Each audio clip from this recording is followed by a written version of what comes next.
আমি ডক্টর ইউনূস সাহেবকে বলবো, আপনি আন্দোলন করেন নাই, আপনি সংগ্রাম করেন নাই, আপনি রক্ত দেন নাই, আপনার জীবন যায় নাই, আপনার পরিবারের কেউ শহীদ হয় নাই, আপনার দলে কেউ আহত হয় নাই, এদেশের হাজারো মানুষ শহীদ হয়েছে, এদেশের হাজারো মানুষ পঙ্গু হয়েছে।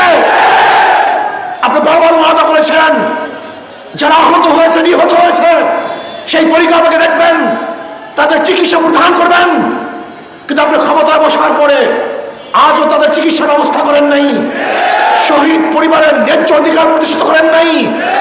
আপনি কোথা থেকে ক্ষমতার মসনদে বসে ফারুকি সহ যেই সমস্ত বিতর্কিত উপদেষ্টা আছে, যদি অবিলম্বে তাদেরকে পদত্যাগ করতে বাধ্য না করেন, তাহলে আপনার বিরুদ্ধে কর্মসূচি বাধ্য হব। আপনি জানেন ইসলামী আন্দোলন বাংলাদেশ যা বলে তা করে, যা বলে তা করে।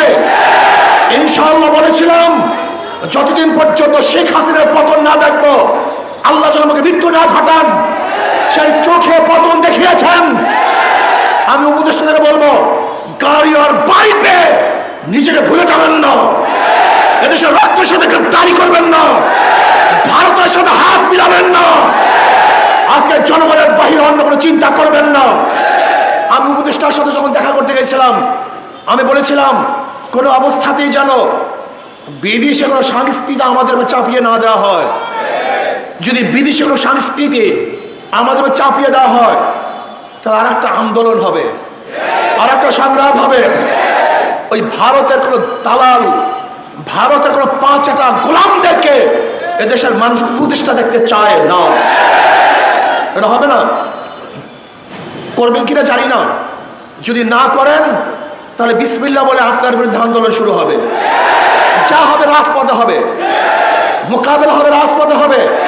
দেখবো আপনি কিভাবে রাখেন, কোন শক্তিতে রাখেন, এটা দেখবো ইনশাআল্লাহ। আজকে দ্রব্যমূল্যের ঊর্ধ্বগতি রোধ করতে পারছেন না কেন? কি করতেছেন? দ্রব্যমূল্যের ঊর্ধ্বগতিকে অবশ্যই নিয়ন্ত্রণ করতে হবে। কোন জায়গায় ডিস্টার্ব, কোন জায়গায় সিন্ডিকেট, কাদের মাধ্যমে আজকে এই অবস্থা হচ্ছে, তাদেরকে চিহ্নিত করতে হবে। মানুষের দ্রব্যমূল্য তাদের নাগালে নিয়ে আসতে হবে।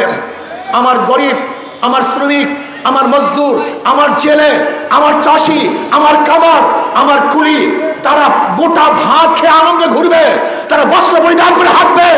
আমার বাংলাদেশে একটা নাগরিক খোলা আকাশের থাকবে, তা দেখতে চাই না। প্রত্যেকটা নাগরিকের বস্ত্র, বাসস্থান, খাদ্য, চিকিৎসার গ্যারান্টি দিতে হবে। এইটা আমাদের দাবি, এইটা আমাদের দায়িত্ব। আজকে অন্তর্বর্তী সরকারকে বলবো, দেশ নিয়ে চিন্তা করুন, মানুষ নিয়ে চিন্তা করুন।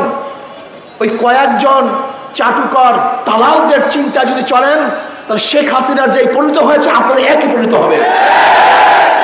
এদেশের মানুষ না খেয়ে থাকতে পারে কিন্তু গোলামি করা জানে না। এদেশের মানুষ না খেয়ে থাকতে পারে কিন্তু গোলামি করতে পারে না। এদেশের মানুষ ভুকা থাকতে পারে কিন্তু কার পাড়ার নিচে মাথা নত করতে পারে না। এদেশের মানুষ ব্রিটিশদের বিরুদ্ধে আন্দোলন করেছিল, এদেশের মানুষ ভারতের বিরুদ্ধে আন্দোলন করে পাকিস্তান রাষ্ট্র গ্রহণ করেছিল।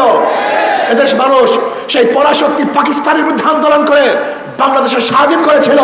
এদেশের মানুষ 5ই আগস্ট বাংলাদেশের কোটা নিয়ন্ত্রিত যে সরকারের সাথে ছিল নিয়ন্ত্রণ, সেই সরকারকে মোকাবেলা করে এদেশের মানুষ শেখ হাসিনাকে এদেশ থেকে ভাগাতে বাধ্য করেছে। আপনি চিনেন বাংলাদেশের মানুষ কারা, এদের চরিত্র কি? এরা না খেয়ে থাকে কিন্তু কোনোদিন গোলামি করতে পারে না, না খেয়ে থাকে কিন্তু মাথা নত করতে পারে না।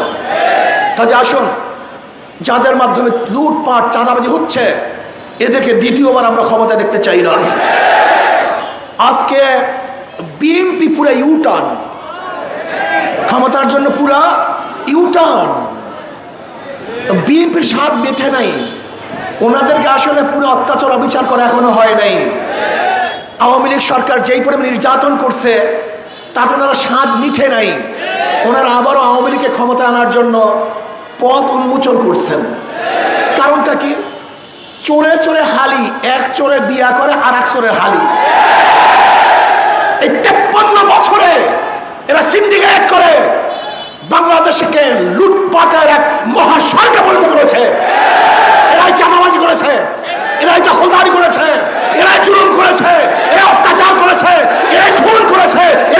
করেছে। জনগণকে ঐক্য হতে হবে, জনগণকে ঐক্য হতে হবে। যেই দলের মধ্যে চাঁদাবাজ আছে, যেই দলের মধ্যে খুনি আছে, গুণী আছে, দুর্নীতিবাজ আছে, তাদেরকে সাপোর্ট করবেন না, তাদের দল করবেন না, তাদেরকে ভোট দেবেন না।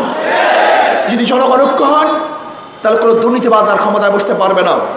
অন্তর্বর্তী সরকারকে বলবো, পিআর সিস্টেমে নির্বাচন দিতে হবে, সংখ্যানুপাতিক হারে নির্বাচন দিতে হবে। যদি সংখ্যানুপাতিক হারে নির্বাচন দেন তাহলে ওই সংসদ কোনো ফেসিস্টকে আর জন্ম দেবে না। জনগণের সরকার হবে, কল্যাণময়ী সরকার হবে।